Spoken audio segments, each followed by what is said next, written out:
Национальные проекты демографии и образования обеспечивают регион новыми образовательными учреждениями. Для кого-то ученические места, а для кого-то рабочие.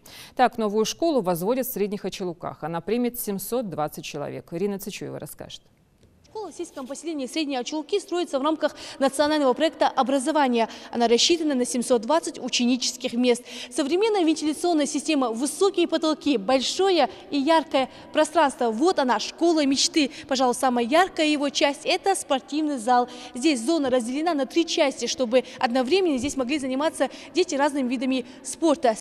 Все работы здесь выполнены строго по стандартам ФГО. Спортивные конструкции, приспособления и инвентарь установят травмобезопасное оборудование с покрытием из нетоксичных материалов. Словом, в зале школьники смогут проводить любые соревнования. Еще одной гордостью школы станет актовый зал «Трансформер» на 70 мест. Здесь установят технологичное оборудование, которое позволит проводить мероприятия любого формата. Сейчас рабочие собирают трибуны. Кабинеты жестияний. Процентном соотношении кабинет 90% кабинет жестияний уже. Оборудование авоти желает завозить, даже авоти желает уже. Мол бы был без тебя, мол бы был. Ерхан звелат же столовые, ер шангуште пар оборудование хачин лат же. Давоти мерси, жергистияний ер. Основной хандыса бол хуждак эздок заделки ер жил же мехтик, и то ер же мехтик. Эш белхж мерка основной белхждян тохчон начур.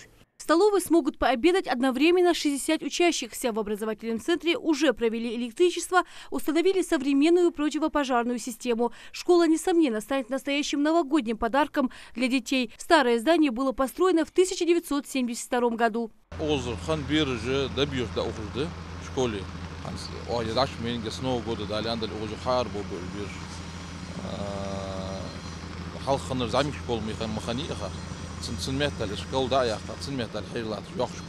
Раз плитка, два плитка, уже дорожка. Для Аслангири Чаниева важно, чтобы школа была построена качественно, поэтому старается все сделать ровно по шву.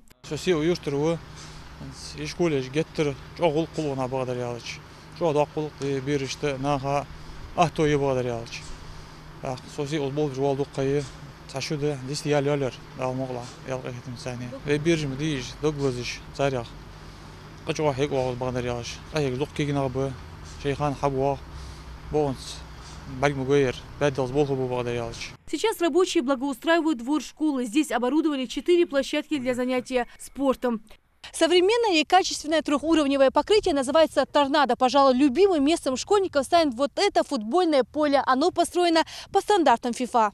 По данным пресс-службы регионального Минстроя, по линии министерства в Ингушетии реализуются 4 национальных проекта. Это жилье и городская среда, демография, образование и экология. Возводятся 35 объектов. До конца года должны быть введены в строй 25 из них. По проекту демография уже открыты 6 объектов. По программе жилье и городская среда благоустроили 43 территории. По нацпроекту образования строится 15 объектов, 6 из которых по плану должны открыть свои двери до конца этого года. Ирина Цычуева, Адам Далаков. Новости 24.